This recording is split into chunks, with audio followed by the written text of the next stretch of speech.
성경 봉독 읽겠습니다. 신약 62페이지 마가복음 6장 14절에서 29절 교독하겠습니다. 이에 예수의 이름이 드러난지라 헤롯 왕이 듣고 이르되 이는 세례 요한이 죽은 자 가운데서 살아났도다. 그러므로 이런 능력이 그 속에서 일어나느니라 하고, 어떤 이는 그가 엘리야라고 또 어떤 이는 그가 선지자니 옛 선지자 중에 하나와 같다 하되, 헤롯은 듣고 이르되 내가 목벤 요한 그가 살아났다 하더라. 전에 헤롯이 자기가 동생 빌립의 아내 헤로디아에게 장가든 고로 이 여자를 위하여 사람을 보내어 요한을 잡아 옥에 가두었으니, 이는 요한이 헤롯에게 말하되 동생의 아내를 취하는 것이 옳지 않다 하였음이라. 헤로디아가 요한을 원수로 여겨 죽이고자 하였을 때 하지 못한 것은, 헤롯이 요한을 의롭고 거룩한 사람으로 알고 두려워하여 보호하며 또 그의 말을 들을 때 크게 번민하면서도 달갑게 들음이러라. 마침 기회가 좋은 날이 왔으니 곧 헤롯이 자기 생일에 대신들과 천부장들과 갈릴리의 귀인들로 더불어 잔치할세.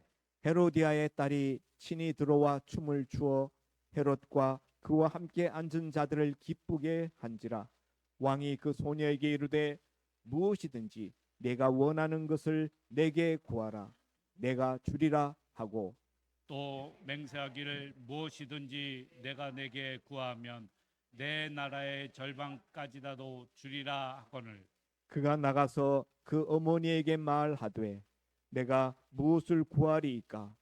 그 어머니가 이르되 세례 요한의 머리를 구하라 하니, 그가 곧 왕에게 급히 들어가 구하여 이르되 세례 요한의 머리를 소반에 얹어 곧 내게 주기를 원하옵나이다 하니, 왕이 심히 근심하나 자기가 맹세한 것과 그 앉은 자들로 인하여 그를 거절할 수 없는지라. 왕이 곧 시병 하나를 보내어 요한의 머리를 가져오라 명하니 그 사람이 나가 옥에서 요한을 목베어 그 머리를 소반에 얹어다가 소녀에게 주니 소녀가 이것을 그 어머니에게 주니라. 요한의 제자들이 듣고 와서 시체를 가져다가 장사하니라. 아멘. 오늘 말씀은 인생의 분기점에서라는 주제로 담임 목사님께서 말씀 선포해 주시겠습니다. 우리 먼저 옆에 분들에게 인사 나누겠습니다. 참 좋은 날입니다. 잘 오셨습니다.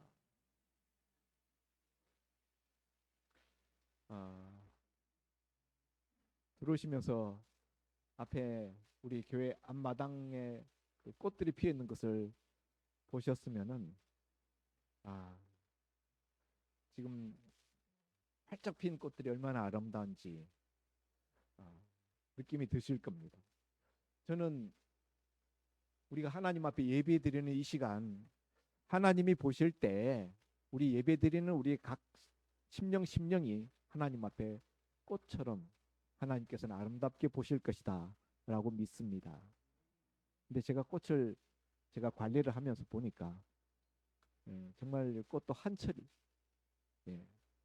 잠시 이쪽 꽃이 피어나서 화단을 아름답게 장식하는가 싶더니 또 금방 꽃이 져요. 그러고 나면은 또 다른 쪽에서 다른 꽃이 또 피어납니다.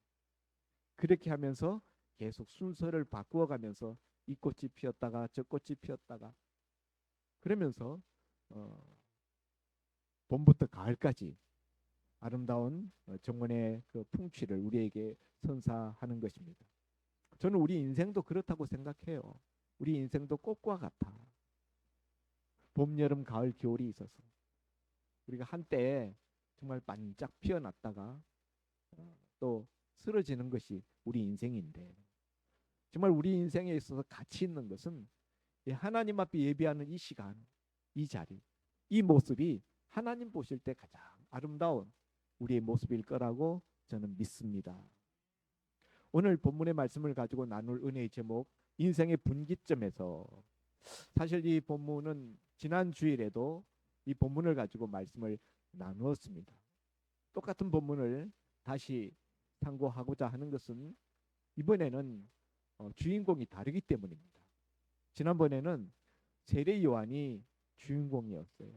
세례 요한의 죽음, 그 이상한 죽음, 왜 이런 죽음이 하나님의 허용 안에서 되어지는 일인가, 그런 것들을 우리가 생각해 보았는데요. 오늘 이 시간에는 세례 요한이 아니고 헤롯을 주인공으로 하여서 본문 말씀을 생각하고자 합니다. 우리 주인공을 누구로 보고 말씀을 읽느냐에 따라서 느낌이 전혀 달라져요.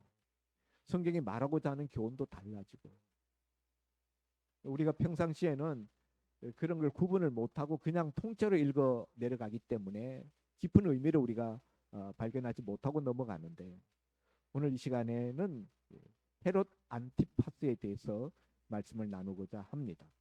오늘 본문에 나오는 이 헤롯은 예수님이 베들레헴에서 태어났을 때 2살 이하의 어린아이들을 다 죽이라고 명령했던 그 헤롯이 아닙니다. 그 헤롯의 아들입니다. 성경에 헤롯이 여러 명 나와요. 사도행전에 나가면 또 헤롯이 나옵니다. 그 헤롯은 또 다른 헤롯이에요. 그런데 그걸 이제 성경에서는 그냥 헤롯이라고만 표현해 놓으니까 우리가 헷갈리는 거죠. 2살 이하의 어린아이들을 베들레헴에서 다 죽이도록 명령했던 그 헤롯은 당시 팔레스틴 전 지역을 다스리던 대헤롯이었습니다. 흔히 역사에서는 헤롯 대왕이라고 불렸던 인물입니다. 근데 그 대헤롯이 죽고 난 다음에 그 아버지 헤롯이 다스렸던 나라를 그 아들들이 나누어서 다스리게 됩니다. 그런데 그 아들들은 아버지처럼 왕이 아니고 분봉왕이에요. 분봉왕이라는 것은 일정 지역 분할된 영토를 다스리는 영주, 그런 뜻이에요. 그런데 성경에서는 그냥 왕이라고 부릅니다. 그 지역에서는 왕과 같은 입장이었다. 그리고 유대 지역, 유다 지역은 빌라도 총독, 로마 직할로서 빌라도 총독이 다스리게 되지요. 그런데 오늘 본문에 나오는 이 헤롯은 자기 동생의 아내를 자기 아내로 취하게 됩니다. 오늘 본문에 나오는 헤롯은 성경에는 헤롯 안디바라고 나오는데 정확한 본명은 헤롯 안티파스입니다. 그리고 그 동생은 헤롯 필립, 성경에는 헤롯 빌립이라고 나오는 인물입니다. 그런데 자기 동생의 아내, 그러니까 제수씨죠. 제수씨를 자기 아내로 맞이했다. 그것을 위해서 자기 아내를 버리고 자기 동생 가정도 이혼하게 하고, 그랬을 때에 세례 요한이 그와 같은 헤롯 왕에 대한 도덕적인 또 율법적인 그의 잘못을 지적했다 하는 것이죠. 동생의 아내를 빼앗는 것, 이거 여러분 언제든지 이런 건 이거 왕중 궁중 스캔들이잖아요. 대통령의 스캔들이 일어나면 얼마나 온 세상이 떠들썩합니까? 영국 왕실의 스캔들 일어나면 얼마나 온 세계가 그걸 가지고 떠들어대지 않겠습니까? 그 당시 아주 유명했죠. 이 왕궁 스캔들. 헤롯이 자기 아내를 버리고 또 자기 동생 부부도 이혼하게 만들고, 물론 배다른 동생들입니다. 그리고서는 그 아내를 자기 아내로 빼앗았다. 그렇게 해서 헤롯의 아내가 된 그 제수의 이름은 헤로디아예요. 헤로디아. 근데 이 헤로디아가 이 헤롯에게 시집 오면서 이미 낳아서 기르고 있었던 딸을 데리고 옵니다. 그 딸의 이름은 살로메입니다. 그런데 세례 요한이 헤롯 왕의 이와 같은 불륜에 대하여서, 잘못된 이 결혼에 대하여서 율법적으로 이것은 죄다라고 공격을 했다는 것이죠. 레위기서 18장 16절에 보면은 동생의 아내를 취하지 말라. 하나님께서 금하신 것이다, 이렇게 율법에 명시가 되어져 있습니다. 바로 그 율법에 의거하여서 도덕적으로 잘못된 것일 뿐만 아니라 하나님의 율법에 의하여서도 이것은 잘못된 것이다라고 지적을 했다는 것이죠. 왕의 잘못에 대하여서 왕이 잘못했습니다라고 정면에 대놓고 이야기한다는 것은 매우 위험한 일입니다. 목숨을 내놓을 각오를 하지 않으면 그렇게 할 수 없는 일이에요. 그런데 헤롯은 세례 요한은 자기 목숨을 걸고 이와 같은 직언을 했다 하는 것이죠. 오늘 본문에 보면은 이로 인하여서 17절에 보면은 19절에 보면 헤로디아가 요한을, 여기 요한이라는 건 세례 요한입니다. 앞에 세례자가 빠져 있어요. 헤로디아가 세례 요한을 원수로 여겨서 죽이고자 하였다. 헤롯보다도 헤롯의 아내 된 이 헤로디아가 더 세례 요한을 더 미워했다는 거죠. 원수로 여겼어요. 그래서 죽여버리고 말 거야, 이렇게 원한을 품게 되었다는 것입니다. 그런데 자기는 죽일 수 있는 권한이 없어요.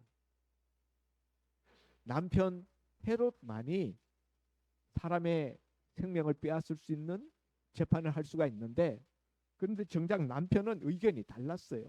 그 밑에 20절에 보면은 헤롯은 요한을 의롭고 거룩한 사람으로 알고 두려워하여 보호하며 그의 말을 들을 때 크게 번민하면서도 달게 들었다.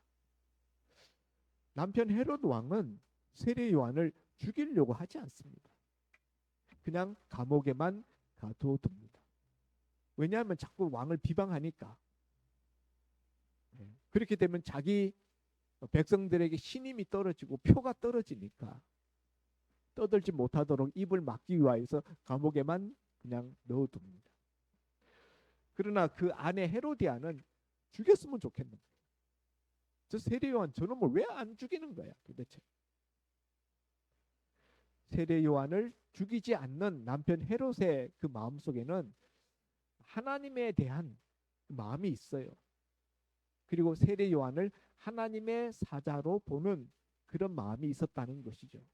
그래서 감옥에 갇혀 있는 세례 요한이지만은 그를 거룩한 사람으로, 의로운 사람으로 알고 두려워했다. 감옥에 갇혀 있는 죄수가 뭐가 두렵겠습니까? 왕이, 일개 나라의 최고 권좌에 앉아 있는 왕이 감옥에 갇혀 있는 죄수가 뭐가 두렵겠어요. 그런데도 불구하고 이 세례 요한에 대하여서 헤롯 왕이 두려운 마음을 가졌다는 거예요. 그가 하나님의 사람으로서 하나님의 말씀을 정직하게 직언하는 사람이었기 때문에 그 앞에 설 때 무슨 말을 들을까 싶은 그런 두려운 마음이 있었다는 것이죠. 근데 그것뿐만이 아니라 이 세례 요한을 보호하려고 했다는 거예요. 헤롯이 그 아내로부터 지금 보호하고 있는 것이죠. 뿐만 아니라 자기에 대하여서, 헤롯 왕에 대하여서 세례 요한이 이런저런 여러 가지 아픈 말을 할 때에도, 찌르는 말을 할 때에도 그 말을 달게 들었다는 거예요. 자기에게 지적하고 자기를 어떤 의미에서 손가락질하고 자기의 어떤 치부를 드러내는 그런 직언을 함에도 불구하고 그 말을 들을 때 그 말을 달갑게 들었다는 거예요. 여러분은 어떻습니까? 여러분에게 직언하는 사람들을 대할 때 그 말을 들으면 불편하고 그 사람에 대해서 분노가 생기고 어떻게 내가 보복해 줄까, 이런 마음이 주로 생기지 않습니까? 그런데 오늘 본문에 나오는 이 헤롯은 자기에 대하여서 지적하는 가슴 아프고 뼈 아픈 그런 지적하는 말을 들을 때 그 세례 요한의 그런 말을 달갑게 들었다. 그 뭘 말하는 겁니까? 세례 요한을 신임했다. 세례 요한을 하나님의 사람으로 그래도 신임하고 있구나. 그리고 그 세례 요한의 말을 들을 때 크게 번민했다고 그래요. 왜 번민합니까? 그 말이 정확한 말이거든. 자기 내면에 있는 적나라한 자기 실상을 지적하는 말이니까. 그 말 들을 때 고민이 되는 거예요. 가슴이 아픈데. 그러나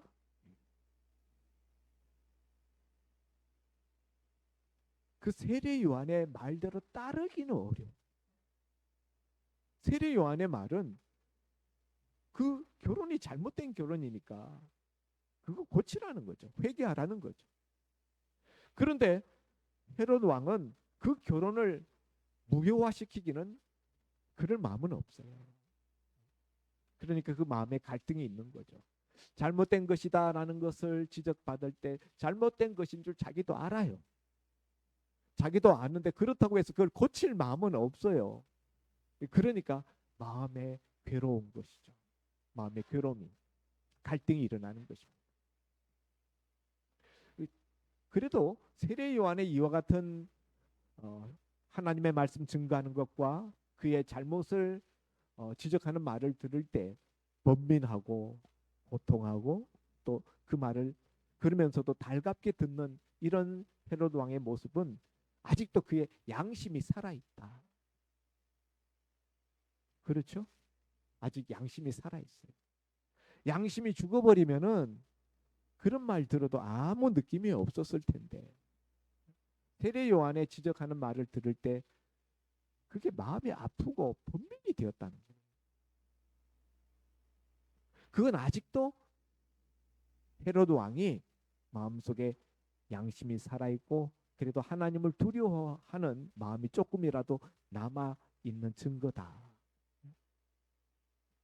그런데 여러분, 이 헤롯 왕이 나중에 보면은 누가복음에 가서 이 헤롯이 다시 나오는데요. 누가복음 23장에 가서 보면은 빌라도하고 이 헤롯 사이에 예수님을 두고 서로 핑퐁식으로 왔다리 갔다리 서로 보내는 이야기가 나옵니다. 누가복음 신약성경 137페이지인데요.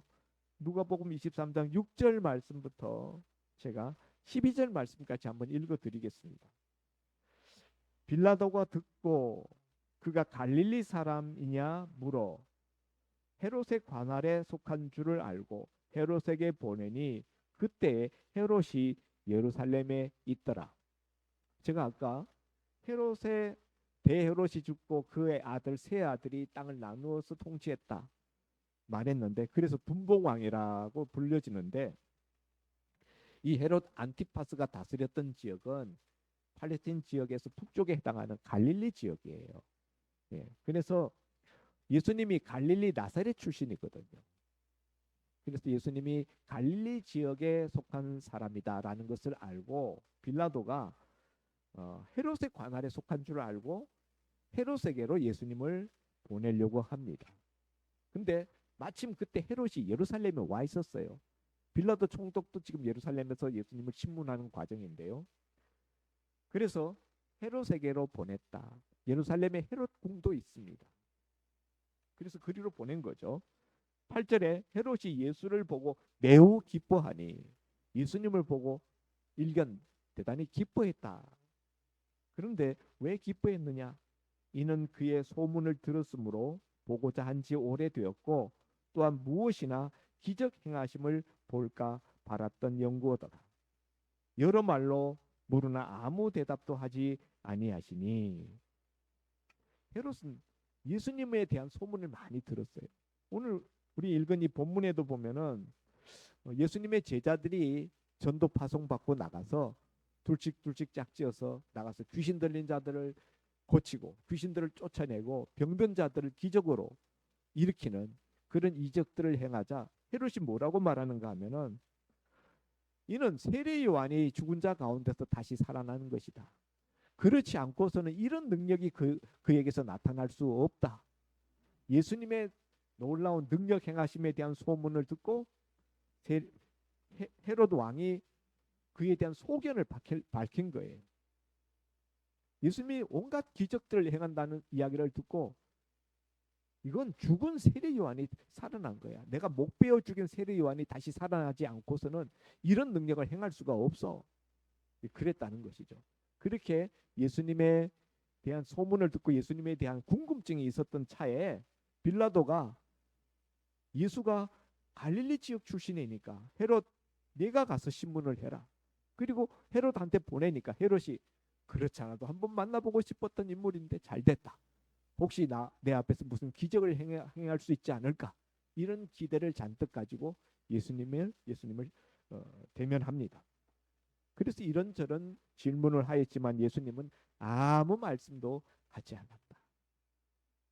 그러니까 11절에 헤롯이 그 군인들과 함께 예수를 업신여기며 희롱하고 빛난 옷을 입혀 빌라도에게 도로 보내니 헤롯과 빌라도가 전에는 원수였으나 당일에 서로 친구가 되니라. 헤롯과 빌라도는 사이가 안 좋았어요. 그런데 이날 당일에 친구처럼 되었다. 왜냐하면 예수님 때문에. 빌라도가 예수님을 헤롯에게 보냈는데 뭐 헤롯이 뭐 몇 가지 물어보다가 다시 빌라도에게 보냅니다. 보낼 때 헤롯이 예수님을 체포해 가지고 가는 군인들과 함께 예수님을 업신여기고 희롱하며 빛난 옷을 입혀서 빌라도에게 도로 보냈다. 이 빛난 옷, 예수님이 왕이라고 그러니까 너 왕이라면서 왕처럼 한번 입어봐. 그렇게 예수님이 희롱하는 거죠. 예수를 업신여기고 희롱하며. 여기서 예수님을 대하는 이 헤롯의 모습과 앞에 세례 요한을 대하는 헤롯의 모습이 너무 다르다 하는 것을 알게 됩니다. 감옥에 갇혀 있는 세례 요한에 대하여서도 두려워하고 그가 말하는 것을 번민 가운데 달게 들었던 그 헤롯인데요. 예수님하고 헤롯하고 세례 요한하고 헤롯하고 누가 더 큽니까? 예? 당연히 예수님이죠. 세례 요한은 인생이고 예수님은 하나님의 아들이시고 하나님이신데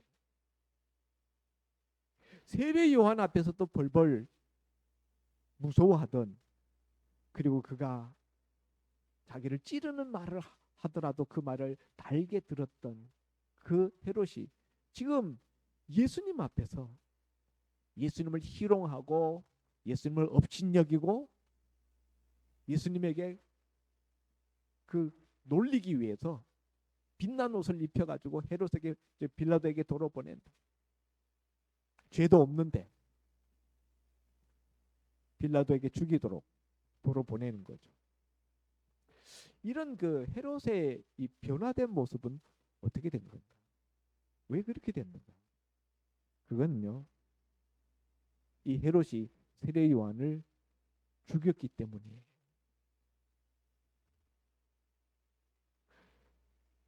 왜 세례 요한을 보호하려고 했던 이 헤롯이 세례 요한을 죽였는가? 그 사연이 오늘 이 마가복음 본문에 나오는 것이죠.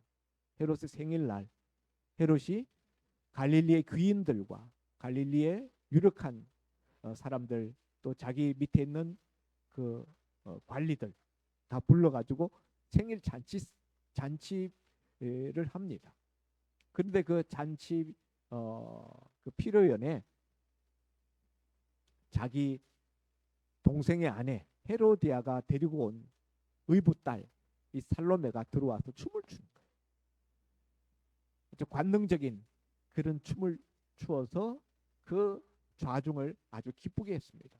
헤롯이 이 의붓딸 이 살로메의 이 춤을 보면서 마음이 너무 즐거웠어요. 그래서 그 즐거운 마음에 그냥 헛소리를 합니다. 내가 나를 이렇게 기쁘게 하니 내가 너에게 뭐든지 다 주고 싶다. 네가 원하는 것이 있으면 내게 구하라. 내가 나라의 절반이라도 내 나라의 절반이라도 내게 주겠다. 이렇게 이 아이 앞에서 또 모든 그 좌종 앞에서 말해버립니다. 사실 이 헤롯은 자기 나라의 절반을 줄 수 있는 입장이 아니에요. 줄 수 있는 권리가 없습니다.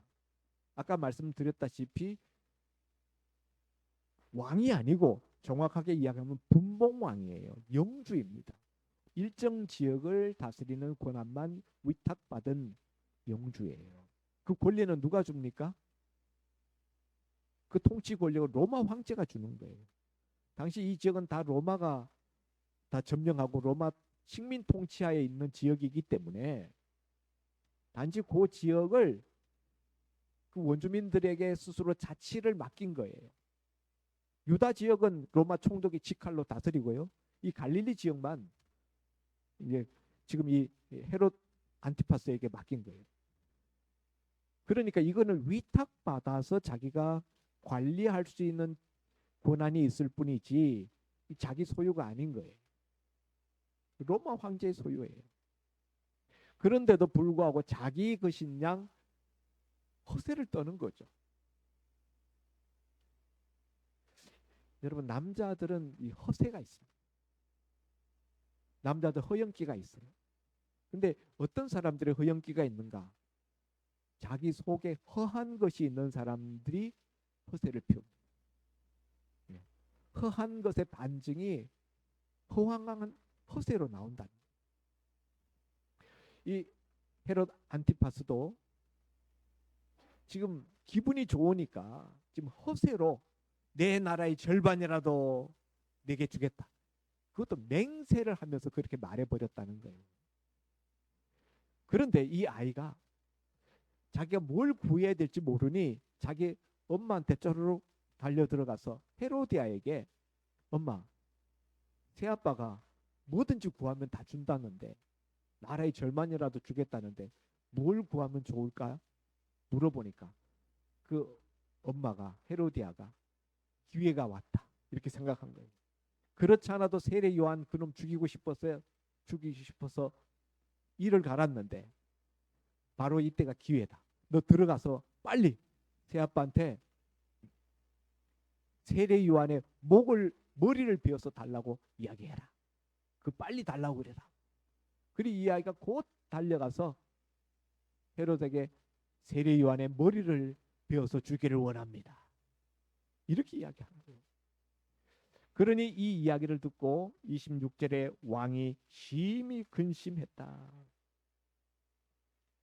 헤롯을 죽이고 싶지 않는 저 세례 요한을 죽이고 싶지 않는 헤롯의 그 본심에서 지금 이 아이가 세례 요한의 머리를 달라 그러니 그 본심은 주고 싶지 않아요. 그래도 그는 하나님의 선지자라고 생각하고 하나님의 사람, 의로운 사람, 거룩한 사람이라고 믿고 있었기 때문에 죄도 없어요. 죽일 죄도. 그럼에도 불구하고 이 세례 요한을 죽이도록 명령을 내립니다. 왜냐하면은 자기가 이미 뱉어버린 말 때문에 나라의 절반이라도 주겠다고 그 모든 둘러앉은 하객들 앞에서 귀인들 앞에서 왕으로서 이미 뱉어버린 그 말 때문에 또 맹세까지 했거든요. 그래서 자기의 왕의 채통 체면이 손상될까봐 세례 요한의 생명을 희생시킵니다. 이런 점에서 이 헤롯은 사실 비겁한 사람이죠. 옳은 것을 옳다고 하지 못하는 아이의 이 무리한 무모한 이 요구에 대하여서 그런 것은 들어줄 수 없다.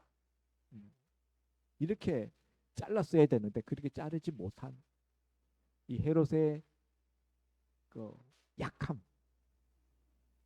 그리고 비겁함 이런 것들을 우리가 이 속에서 읽을 수가 있습니다.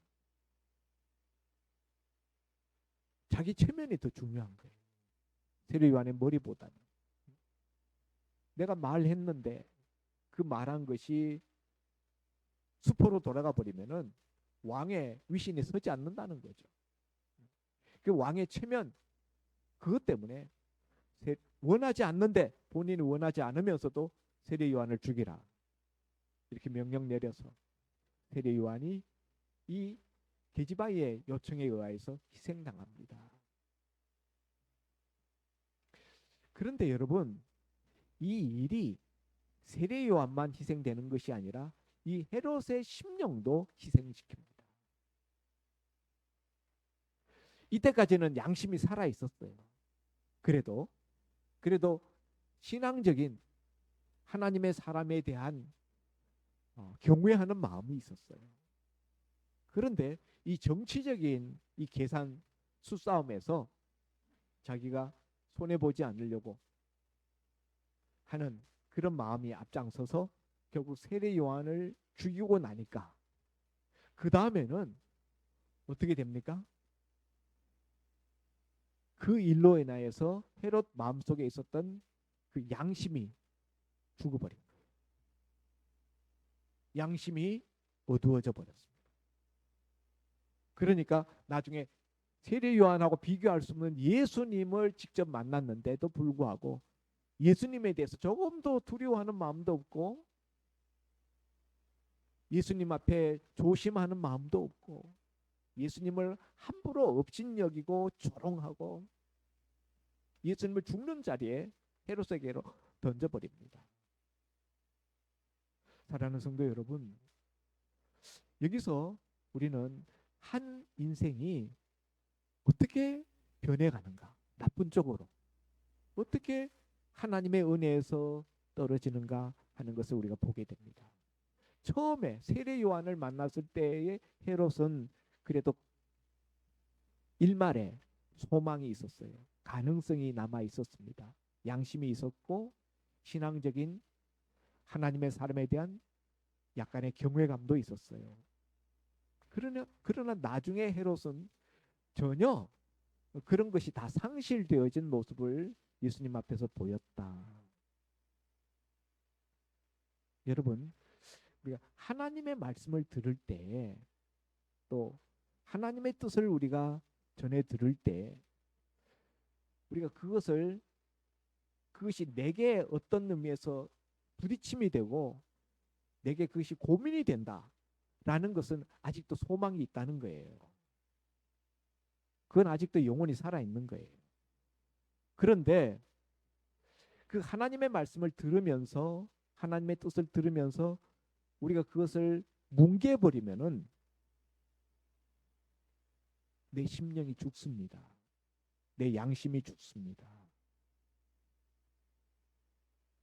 번민했잖아요. 번민이 되는 그 순간이 바로 인생의 분기점이에요.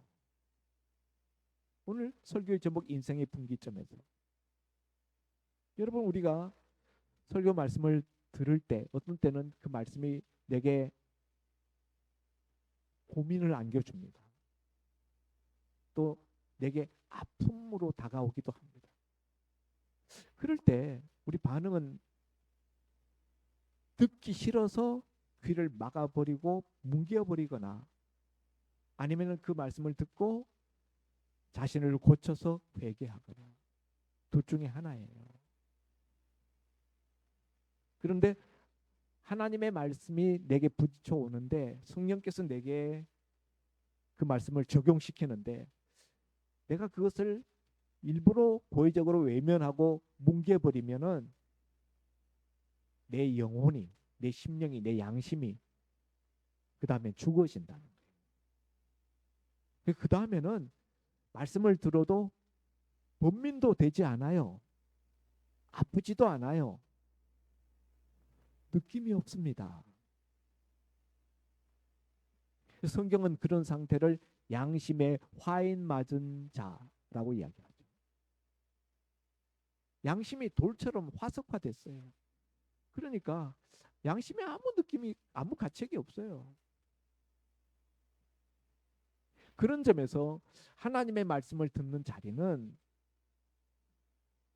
우리 심령에 천국 가는 길을 뚫는 그런 시간이 될 수도 있지만은 잘못하면은 그 말씀을 외면하고 그 말씀에 마음을 닫아버리면은 오히려 더 철저히 우리 심령이 막혀버리는 그런 결과를 낳는다 하는 것입니다. 그리고 내가 그렇게 말씀 앞에서 마음 문을 닫고 그것을 뭉개버리면은 그 다음에는 하나님도 내게 말씀하시지 않습니다. 그런 일이 계속되면 하나님이 말씀해도 들을 수 없는 상태가 되고요. 그 전에 그리고 나중에는 그런 상태로 계속 가면은 하나님도 그 다음에는 말씀을 주시지 않습니다. 말씀하지 않습니다. 그러므로 우리가 하나님 말씀을 들을 때 어떤 마음으로 우리가 듣느냐, 그게 참 중요하다 하는 것입니다.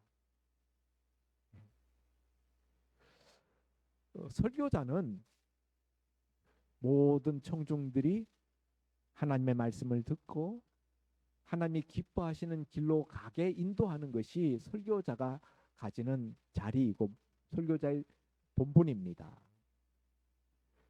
특별히 우리 모든 회중들이 다 한 명도 빠짐없이 다 천국 들어가게 하는 것이 목회자가 감당해야 될 사명인 거죠. 그런데 여러분, 천국 들어가려면은 죄가 없어야 돼요.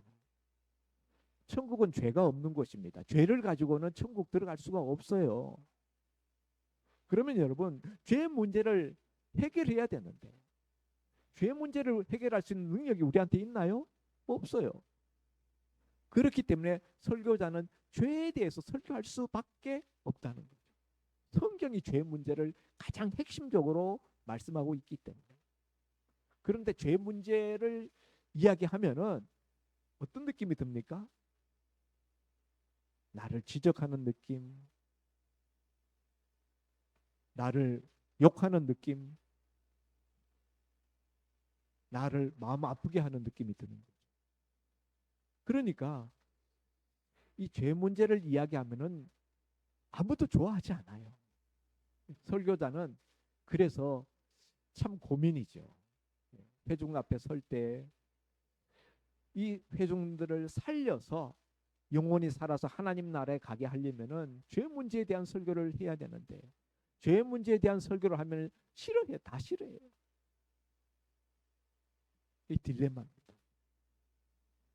그러니까 거짓 선지자들은 늘 좋은 이야기만 했어요. 평안하다, 평안하다. 우리도 다 좋은 이야기만 듣기를 원합니다. 그런데 여러분, 몸에 좋은 보약은 양약은 입에 쓴 것처럼 하나님의 말씀이 우리한테 꼭 보약 같은 말씀이 될 때는 쓰다. 우리 마음에 쓰다. 그런데 그 쓴 말씀이 달갑게 들려야 돼요. 헤롯은 처음에 헤롯은 그 쓴 세례 요한의 말을 들으면서도 번민하면서도 달갑게 들었다. 근데 아이씨, 또 죄 소리 또 하는 거야? 아이, 기분 나빠 죽겠어. 교회만 오면 죄. 내가 무슨 죄인이라고. 이렇게 반발하는 느낌, 불쾌한 느낌이 든다면은 우리는 심각하게 자신을 돌아봐야 됩니다. 왜냐하면은 여러분, 이 죄라는 것은요, 이 문둥병과 같고 암과 같아요.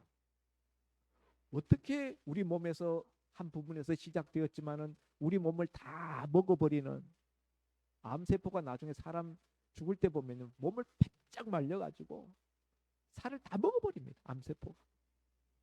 근데 그게 언제 시작됐는지 몰라요. 통증이 없기 때문에. 문둥병, 나병도 그렇습니다. 어디서 시작된지 모르는데 나중에 보면 손 자르고 다리 자르고 잘라내야 돼요. 죄라는 것은 우리 속에 조그맣게 들어와 가지고 그것이 우리를 다, 우리 인생을 다 집어삼키기 때문에. 근데 그러도록 우리가 몰라요. 그래서 그 경각심을 불러일으키기 위해서 설교자는 계속 이야기를 할 수밖에 없어요. 죄가 가져오는 증상이 어떤지, 그 결과가 어떠한지. 그런 말 들을 때 첫째, 뭔가 느낌이 있어야 된다. 죄에 대한 설교를 할 때, 내가 죄인이구나. 그 느낌이 있어야 돼요. 죄 지으면 안 되겠구나. 들어도 아무 느낌이 없어. 나랑 상관없는 소리 하고 있네. 그렇다면은 그건 이미 병이 깊은 거예요. 심각한 거예요. 사랑하는 성도 여러분, 세례 요한을 하나님의 사람으로 알고 두려워하고 그 지적하는 쓴말도 달갑게 들었던 이 헤롯이 나중에는 예수님을 팔아버리는 일에, 예수님을 죽이는 일에, 예수님을 조롱하고 모독하는 그 자리에 함께했다. 그렇게 전락했다. 우리도 그렇게 될 수 있어요. 말씀 듣고 우리의 태도를 바꾸지 아니하면은, 우리 행동을 바꾸지 아니하면, 우리가 말씀을 많이 듣는다고 좋은 사람이 되는 게 아니에요. 듣고 사는 거는 별개의 이야기입니다. 예? 교회 다닌다는 것과 진정한 그리스도인이 된다는 것은 별개의 이야기입니다. 그래서 오늘 말씀을 듣는 여러분들이 이 시간이 우리 인생의 분기점이 될 수 있기를 바랍니다. 우리가 주보에 보면은 깨달은 교훈, 그 다음에 내가 실천할, 적용할 사항 쓰도록 되어 있고, 우리 금년 우리 전 교인에게 내려진 할당입니다. 과제, 숙제입니다. 근데 제가 여러분이 써놓은 걸 보니까 정말 엉터리를 썼다. 형식적으로. 내가 말한 핵심을 쓰는 것이 아니라 아주 그냥 어디 변두리, 예? 정말 해당 사항도 없는 그런 걸 갖다가 써놨더라고. 여러분 좌석에 놓여 있는 것들 내가 주보를 보니까 그냥 이거 써가지고 모아오면 연말에 가면 상 받겠다라는 그 생각만 가지고 형식적으로 대충 썼어요. 여러분 제가 6월 이후에 여러분 쓴 것은 검사해서 그렇게 형식적으로 쓴 거는 제가 상도 안 줄 겁니다.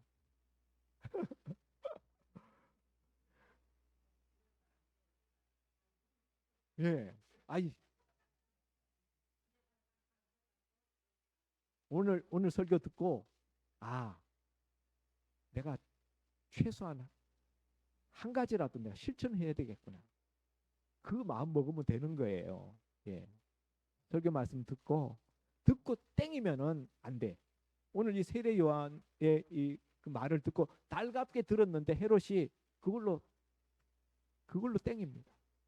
달갑게 들었는데 그 다음에 아무것도 바꾸거나 달라진 건 없어요. 그리고 나중에는 세례 요한 죽입니다.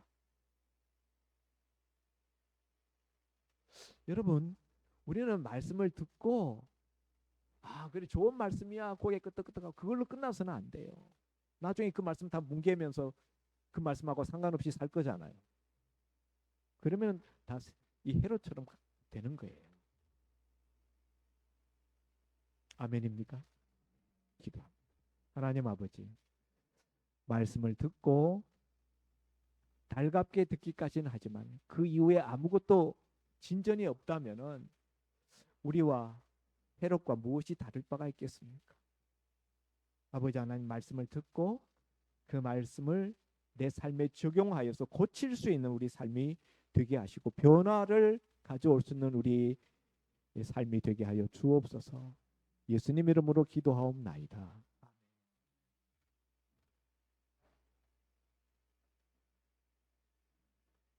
오늘 귀한 말씀 감사드립니다.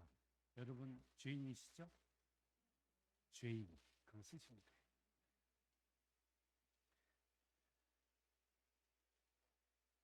봉헌 찬송 532장 부르면서 한춘문 권사님 안내 봉헌 해주시겠습니다.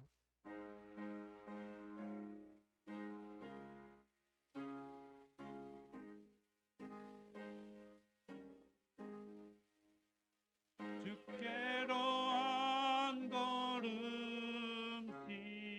왜 가지 않느냐 내 죄를 자복하고 그 앞에 나가라 한 걸음씩 한 걸음씩 주께 나오라 주님께 아뢰이며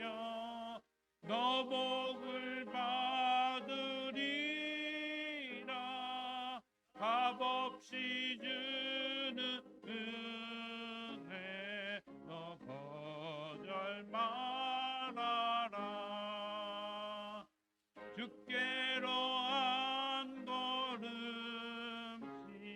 너 빨리 나가라. 주께서 너를 맞아 내 죄를 사리. 한 걸음씩 한 걸음씩 주께 나오라.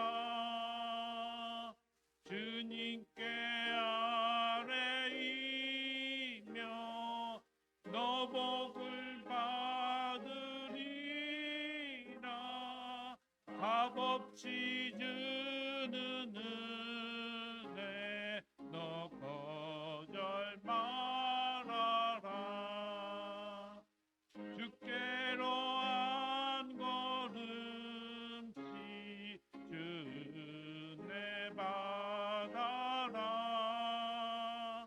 기회를 잃지 말고 내 마음 정하라. 한 걸음씩 한 걸음씩 주께 나오라. 주님께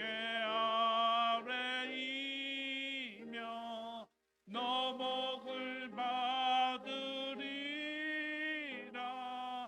값없이 주는 은혜 너 거절 말아라. 주께로 한 걸음씩 꼭 와서 아뢰라. 기쁘게 너의 몸을 주 앞에 드리라. 한 걸음씩 한 걸음씩 주께 나오라. 주님께 아뢰이며 너 복을 받으리라.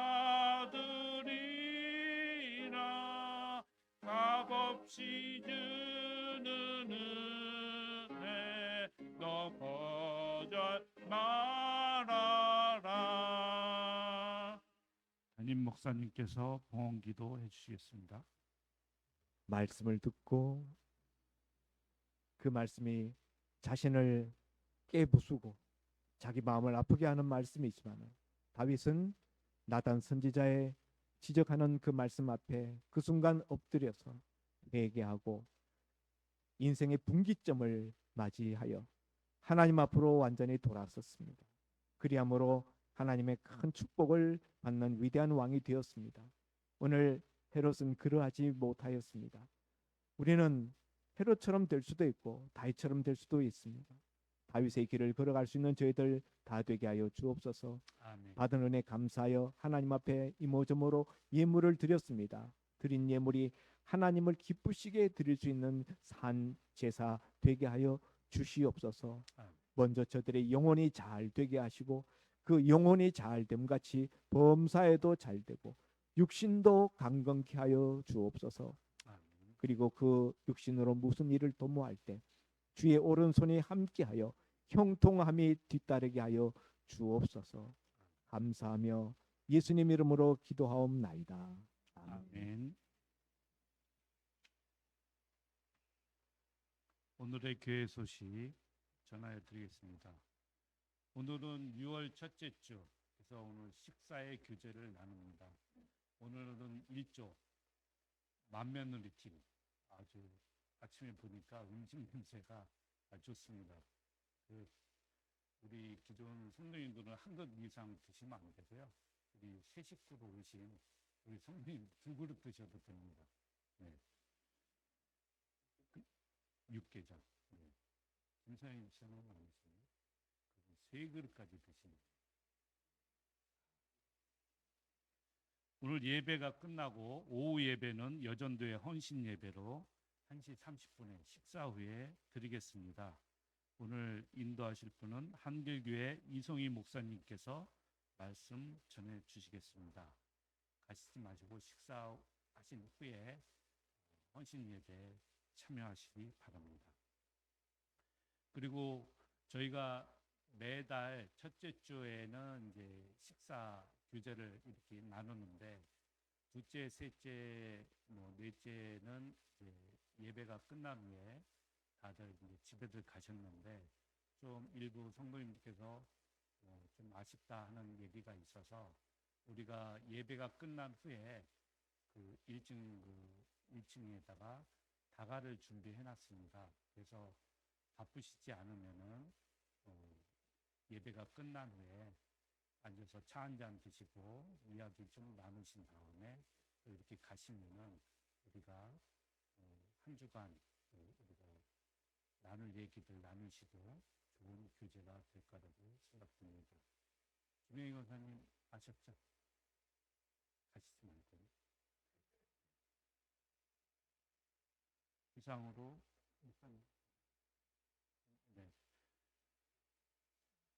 오늘 식사를 다 하시고요. 송영 다 일어나셔서 518장 1절 부른 후에 축도 윤진호 목사님께서 해주시겠습니다.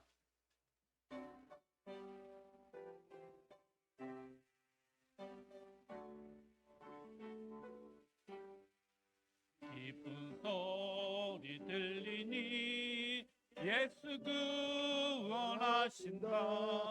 만민에게 전하라. 예수 구원하신다.